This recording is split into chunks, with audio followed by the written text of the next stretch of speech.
1 year and 2 months. This is how long Pearl has been out of the Valorant competitive rotation, but a couple of days ago Riot Games brought this map finally back. But since it's been so long, I was wondering, do the old tricks still work on this map? So that's what we're gonna find out today. I've dug into the old tips and tricks videos, looked at all the Pearl tricks, picked out the most impressive ones and tested if they are still working in game. So after this video, you know what's possible on this map, so you can win those competitive games easy peasy. Now sit back, relax, and let's start with an old Sage tricky. If you go to B side and plant the spike all the way in this corner over here, you could make your way to connector, place your wall against this wall, and then look at the spike from here. This was such a nasty spot, so I was almost certain that this got removed, but like you see in the background, this trick is actually still possible. So if you ever notice that the enemy Sage is planting the spike over here, you now know that something fishy is going on. Another thing that's still in the game looked like a glitch at first glance, but it's here since day one, so apparently it's a feature, and it's about this building in middle. If you look up here, you notice that it looks like there's a small little gap between the two buildings. So this brings up the question, can you throw abilities through it? And the answer to that is yes, you are able to do that. Things like a race grenade, or even better, a fade octopus. A very nice way to get some info of people standing in link. Let's now move on with something that isn't possible anymore. The patch when Pearl got removed, patch 7.4, is the same patch when Jet got a big update. Because in this patch her updraft got decreased from 2 to only 1 usage per round. This means that the trick like this one isn't possible anymore, because when you jump on these boxes and do one updraft, you don't get high enough to kill enemies pushing B. Another updraft that isn't possible anymore is from Link watching to B main. However, for this one you can do a cool tricky. If you use your updraft and dash forward, then you will be able to look at B main, so you might get a sneaky kill with this one. But to all the Jet mains, don't you worry, there are also still a few that you can easily do. For example, from A main to hall. Then of course you can also go from A main to side. You can go from mid all the way to Link, and one of my favorites, from connector you can look over the mid wall to middle. This one is very nasty. And let's stay in connector for some cool Cypher cams. You see this chimney over here? A thing you can do with Cypher is place your cam on this chimney. And this, my friends, is still possible. What you need to do is stand on this box, aim at the top right of the chimney, and then go down a little bit. Now run forward, jump, and place your cam. This cam, my friends, is actually a pretty strange cam, because you can look at a lot of spots, but not fully. What do I mean? Well, you can look at a little bit of Link, a little bit of mid, to the top mid over there. Then you can also look at connector, a little bit of B main, a little bit of the back of side, and the other side of Link. This is such a special cam, you can see so many things. There's one downside: if you place this cam down, you need to play Valorant like you're playing Five Nights at Freddy. Alternatively, if you want a cam that's way simpler to place down, just go to the corner of the box and place your camera on the satellite. When you do this, you're only able to see mid and connector, but at least you don't need to play like Five Nights at Freddy. Okay, now something that isn't possible anymore. More than a year ago, when Pearl was in a rotation, someone submitted this clip.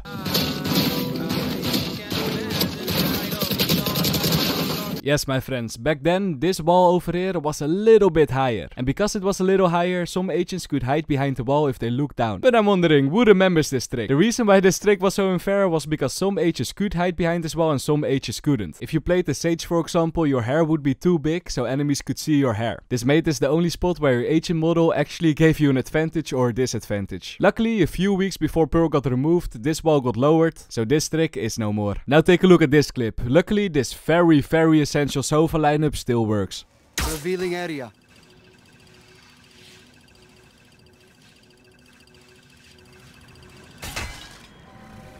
Yup. Anyway, here's a sofa trick that luckily is useful. When you go to these boxes over here on Link and then use your drone, you could actually hover exactly above them, and this will give you tons of vision over B side. A very nice tricky that luckily still works. Alternatively, instead of looking at B, you could also look at B main. Maybe you can catch some enemies lurking around. And while we're over here at Link, here's a strange Viper trick that also still works. If you want to take B from Link, a nice thing you can do is place your wall like this, then walk a little forward while your wall gives you cover and place your ultimate in this corner over here. But why is this ultimate so good?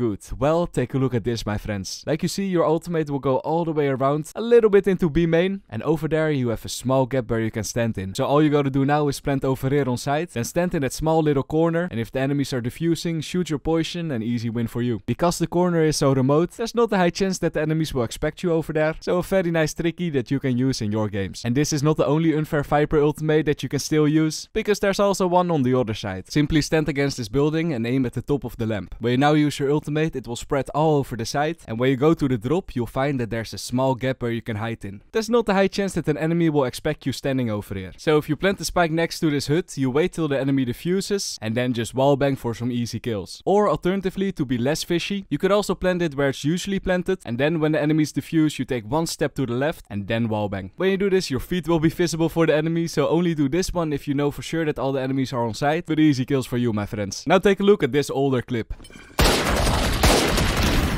Very sneaky, my friend, and this trick is still possible in game. You sadly can't do it alone, but if you have a teammate that jumps on it, you can easily look all the way to A main. And as a bonus, you also have a nice head glitch spot towards middle. Sadly, not every trick is still possible, because the thing you used to be able to do is stand in this corner over here, aim a little bit above the roof, and then your cipher cage would land over there. This was a very nasty one way, but when you try to do it now, your cage will simply just bounce off it. Very annoying, right? But no worries, I did some testing, and apparently it's just the lineup that's broken. If you stand close to the roof and aim a little bit diagonal up, then your cages will land on it, so you can still use the one way when standing on screens. A very nice one. At first glance it looks like the enemy can just see you, but in fact when they're defusing it's very hard for them to spot you, so easy peasy kills. Let's go to A now for a nice Sage tricky you still can use. In a video I made a while ago, I thought that you could plant the spike over here with Sage, then place your wall on this ledge over here, and you create a one way to kill the enemies. This is a nice trick that of course works, but if you plant the spike over here, it might seem a bit fishy towards the enemies. So let's upgrade this trick. Instead of planting the spike in the corner, just plant it anywhere on site as long as you got vision from pit. For example on this corner over here. When you do that and place your wall down, for the enemy's perspective they might just think that you placed it to block it off, but the one way still works, so good luck getting kills with this one. But for those who want a simpler post plant, another cool thing you can do is with Killjoy, simply plant the spike in this corner over here and throw your nano swarms on the other side of the wall. If the enemies are trying to defuse the spike, there's no way that they can destroy your nano swarm, so easy kills for you. Okay, now some trickies that aren't possible anymore. When Pearl was still in the rotation, there was one type of jet trick that got used on a lot of spots. Some OGs might remember it, and that's of course the super boost. When you dashed against the corner of something, you would boost yourself very high up, a bit like this. But as we all know, most jet super boosts are patched, so also no more spots on Pearl. For now at least. I'm pretty sure that some people will find the super boost somewhere on the map. Another bug you had with jet on a lot of spots were those pixel spots where you could stand on. Obviously these are also fixed. Man, I miss the old times. You could tilt the enemy so much with these type of plays. Okay, now I want you to take a look at this older clip.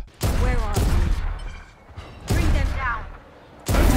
Okay, what? Did you spot the enemy over here? When we zoom in a lot, you're able to see one small pixel of the head of the enemy. This is such a lucky kill. But now the question, is it still possible? And the answer to that is yes, my friends. If you let the teammate jump on this box and then place a sage ball underneath him, your teammate will be able to see if the enemies are standing on top of the hut or even all the way in the back of drop. Although I don't think this is a very good trick, because it's not often that people will stand on the hut, but a cool trick nonetheless. Next tricky. Let's take a look if the pearl walls are still made of paper. For this trick you need to plant on a pretty strange spot, but it's doable in a 1v1 situation, for example. Once you planted the spike behind the hut, make your way to the defender spawn and hold your back. Now patiently wait till the enemies are defusing, and when they do, ping the spike, shoot through the second wall, and easy win for you. And to answer the first question, yes, the pearl walls are still made of paper. You can see the bullet holes, so they go right through. Important to know is that this trick is only possible with the second wall segment. If you try to wallbang one segment to the left, your bullets will land against another wall, so that's not good. And to have a higher success rate, you can also use this trick in combination with the Sofa Reckon Dart or the Fate Octopus. Easy win for you. Let's now talk about this box over here. When you look at it at first glance, you would think that there's no way that the sage wall would fit on that box, so you can look around the corner. But in fact, when you jump on it, you can actually clip your wall in the building, and when you do that, it will extend a little bit, and you can peek around the corner anyway. This is a very sneaky trick that I personally used a lot back in the day. I would recommend this one. So my friends, after seeing all these pearl tricks, I'm certain that you're ready to play your competitive games on this map. I just hope that your competitive games will be a bit better than mine, because last act I really struggled, and if you want to know more about that, you can click on the video on the top left. Anyway, thank you so much for watching, and I see you guys in the next one. Bye bye.